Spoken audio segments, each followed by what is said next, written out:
नमस्ते मेरे प्यारे सीईओ और साथी हैमस्टर्स। मैं माइंडसेट हैक्स, वित्तीय ज्ञान और यह जानने के लिए सुझावों के साथ वापस आया हूँ कि आप कितने सफल हैं। भले ही आपका वॉलेट स्नैक टाइम के बाद मेरे पिंजरे की तरह हल्का महसूस कर रहा हो। सबसे पहले यहाँ है कि 6 महीनों में अपने जीवन को कैसे बदलें, वो भी मौन के साथ। चलो देखते हैं कि हम बिना ज्यादा शोर किए कैसे ऊपर उठ सकते हैं। अब 6 महीने में किसी के जीवन को बदलने के लिए क्या करेंगे ताकि उन्हें वास्तव में लगे कि वे बदलाव देख रहे हैं? हाँ, मुझे लगता है कि सबसे पहले यह शायद सबसे महत्वपूर्ण सवाल है, क्योंकि माइंडसेट मेंटर में मुख्य रूप से यही कदम शामिल हैं। बस विभिन्न पॉडकास्ट जहाँ मैं सोचता हूँ, ठीक है, जब मैंने पिछले साल जो किताब लिखी थी उसके बारे में सोचते हुए मैं ऐसा था, मैं क्या करूँ। जैसे यदि मैं माइंडसेट मेंटर पॉडकास्ट के 400 एपिसोड देखूँ तो मैं क्या करता हूँ। और सबसे अधिक महत्वपूर्ण यह है कि खुद को समझने का तरीका, ताकि आप कुछ एक्शन ले सके। मुझे लगता है कि सबसे पहले और सबसे महत्वपूर्ण यह है कि क्या सही लगता है। व्यक्तिगत रूप से मुझे विश्वास है, आप जानते हैं मैं किसी भी तरह से धार्मिक नहीं हूँ, लेकिन मुझे विश्वास है कि भगवान, ब्रह्मांड, जिंदगी मौन के जरिए बात करती है। इसलिए जितना अधिक मौन में प्राप्त कर सकता हूँ, उतनी ही स्पष्टता में प्राप्त कर सकता हूँ कि मुझे क्या करना चाहिए। और इसलिए जब भी मैं मौन में रहा हूँ और मुझे एक भावना मिली है, तो मैं उस भावना पर बहुत गहराई से भरोसा करता हूँ। और जो भी अंधकार मेरे सामने हो और मुझे रास्ता न पता हो, मुझे ठीक लगता है। इसलिए मुझे लगता है कि भावना सबसे पहली चीज है। ओह, दिलचस्प है। ओह, तो जिंदगी को समझने के लिए मुझे बस चुप रहना होगा। खैर, मुझे नहीं लगता कि ये हैमस्टर इतना लंबे समय तक चुप रह पाएगा जब तक कोई स्नैक ना हो और अपनी भावनाओं पर विश्वास करूं। भाई, मैंने एक बार ऐसा किया और 1 घंटे तक अपने पिंजरे के कोने में फंसा रहा, लेकिन ये मेरी ही गलती थी। चलिए वित्तीय स्वतंत्रता के बारे में बात करते हैं। हमारे वक्ता का संदेश सरल है पर शक्तिशाली भी है। अगर आपको अधिक पैसा चाहिए तो आपको सिर्फ एक काम करना होगा। मैं अमीर बनने और दुकान में सभी ट्रीट्स खरीदने के लिए तैयार हूँ, तो चलिए शुरू करते हैं।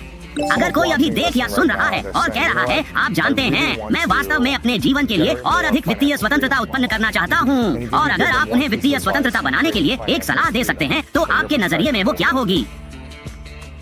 अन्य लोगों के लिए अधिक मूल्य उत्पन्न करें। लोग यह नहीं समझते कि आप दूसरों के लिए मूल्य उत्पन्न करके पैसा कमाते हैं और फिर वे आपसे व्यापार करते हैं। व्यापार में मैं मेरी टीम के सामने बार बार एक चुनौती पेश करता हूँ, जैसे कि बार बार यह सवाल पूछता हूँ, हम अधिक मूल्य कैसे उत्पन्न करें? ठीक है, मैं इसे एक बार आजमाता हूँ। यह कैसा रहेगा? मैं तुम्हें एक अच्छी चीज के बदले कुछ अतिरिक्त ट्रीट्स दूंगा। सौदा पक्का करें, लेकिन सच में यह बात सही लगती है। अगर तुम उस वित्तीय मिठाई का टुकड़ा चाहते हो, तो तुम्हें इस पर ध्यान देना होगा कि तुम दूसरों की कैसे मदद कर सकते हो। सोचने का समय आ गया है दोस्तों। एक हैमस्टर दुनिया की कैसे मदद कर सकता है? अपनी राय कमेंट्स में साझा करें। मुझे तुम्हारी मदद चाहिए साथी हैमस्टर्स।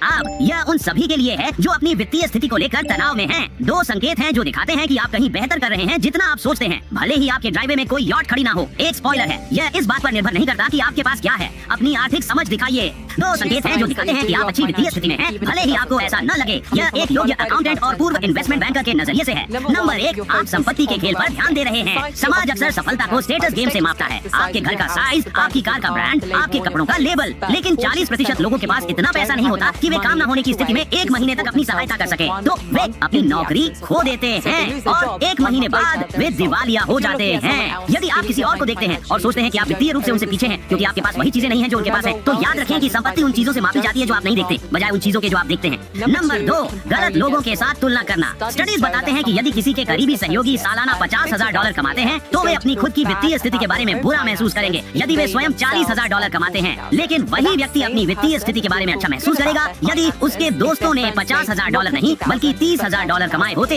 यहाँ मुद्दा यह है कि यह एक कभी न खत्म होने वाला सिलसिला है। हमेशा कोई न कोई आपसे ज्यादा कमाने वाला रहेगा। इसलिए याद रखें, वित्तीय यात्रा एक व्यक्तिगत यात्रा है, दूसरों के साथ दौड़ नहीं।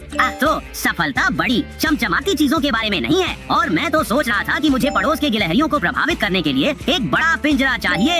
याद रखें, वित्तीय स्थिति इस बारे में नहीं है कि किसके पास सबसे बड़ा सीड्स का संग्रह है, बल्कि किसने उसे समझदारी से उपयोग किया है।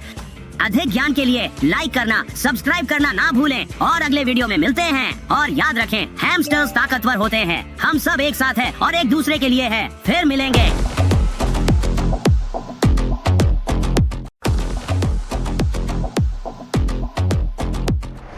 हेलो मेरे प्यारे सीईओज, हैमस्टर फीड के एक नए एपिसोड में आपका स्वागत है। हाल ही में मैं सोच रहा था कि अपने पैसे का सबसे अच्छा प्रबंधन कैसे करूं, इसलिए मैंने वर्ल्ड वाइड वेब का सहारा लिया और यह रहा एक वीडियो जो मेरी राय में आपके ध्यान देने योग्य है। इसे देखें। जैसे ही आपको तनख्वाह मिलती है तो अपने पैसे के साथ ये 6 काम करें। यह सुझाव एक काबिल अकाउंटेंट और एक पूर्व इन्वेस्टमेंट बैंकर से आ रहे हैं। पहला, अपनी फाइनेंशियल बेसलाइन की गणना करें। इसका मतलब है कि उन सभी चीजों को जोड़ें जो आप अपने जीवन के जरूरी खर्चों पर लगाते हैं। किराया, ट्रांसपोर्टेशन, किराने का सामान, बिल्स। इस राशि को अपनी घर लाने वाली तनख्वाह के 60% से कम रखें। दूसरा, उन एक महीने के आवश्यक जीवन खर्च को एक ऐसे सेविंग्स अकाउंट में बचा कर रखें जिससे आसानी से एक्सेस किया जा सके। बॉयलर काम करना बंद कर दे, कार खराब हो जाए, आपके पास इसे कवर करने के लिए पैसा होना चाहिए। मानसिक शांति की कोई कीमत नहीं है।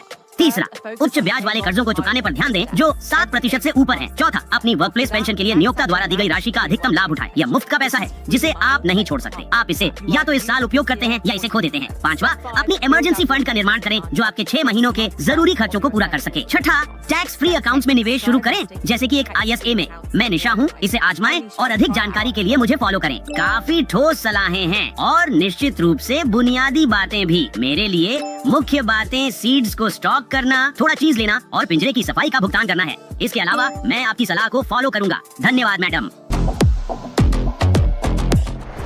आपकी मुख्य आय यानी आपकी तनख्वाह के अलावा बैंकिंग सेवाओं पर भी ध्यान दें। कभी कभी आप अपने क्रेडिट कार्ड को देखते हैं और बस कुछ खरीदने की इच्छा होती है, कुछ भी। तो चलिए इस पर कुछ विचार सुनते हैं। आपको डेबिट कार्ड का उपयोग कब करना चाहिए और आपको क्रेडिट कार्ड का उपयोग कब करना चाहिए। आपको केवल तभी डेबिट कार्ड का उपयोग करना चाहिए जब आप पैसे निकाल रहे हो। तो आप सब कुछ खरीदने के लिए अपना क्रेडिट कार्ड उपयोग करते हैं। हाँ, जब मैं यह खरीदता हूँ तो मुझे पॉइंट्स मिलते हैं जिन्हें मैं कैशबैक और मुफ्त की फ्लाइट के लिए उपयोग कर सकता हूँ। जब आपको ब्याज चुकाना पड़ता है तो यह वास्तव में मुफ्त नहीं होता है। मैं कोई ब्याज नहीं देता क्योंकि मैं हर महीने अपनी कार्ड की पूरी बकाया राशि चुका देता हूँ। नहीं, यह जोखिम के लायक नहीं है। हाँ, क्रेडिट कार्ड का उपयोग न करना अधिक जोखिम भरा है क्योंकि अगर ऐसा कुछ होता है तो वे आपके बैंक खाते को पूरी तरह से खाली कर सकते हैं। मैं उस कार्ड का उपयोग करने के बारे में चिंता नहीं करता क्योंकि मैं आरोपों का विरोध कर सकता हूं और कभी भी अपनी जेब से पैसे नहीं खोऊंगा। वास्तव में यह एक बहुत ही समझदार अप्रोच है, लेकिन संतुलन बनाए रखना और समय पर सब कुछ चुकाना जरूरी है ताकि भारी शुल्क से बच सके। नियमों को जाने, पहले से योजना बनाएं और आप कभी भी नुकसान में नहीं होंगे दोस्तों।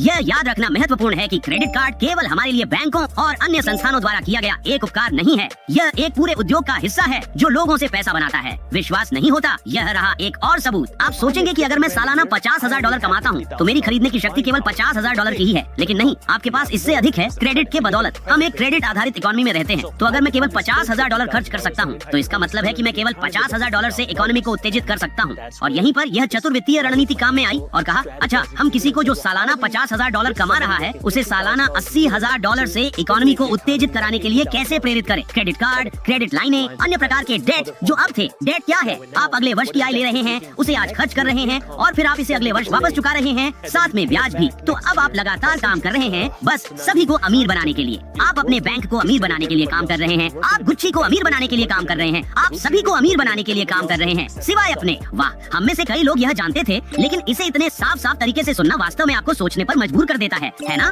यही कारण है कि कर्ज में पड़ने पर सतर्क रहना महत्वपूर्ण है। मेरा मानना है कि मैं अपने बिल के लिए लेदर सोफा का ऑर्डर कैंसिल कर दूंगा। पुराना वाला अभी भी काफी ठीक ठाक है। सभी वित्तीय संबंधित जानकारी के साथ अपडेटेड रहने के लिए हमारे साथ बने रहे। अगले एपिसोड में मिलते हैं और याद रखें, हैमस्टर्स ताकतवर होते हैं, हम सब एक साथ हैं और एक दूसरे के लिए है।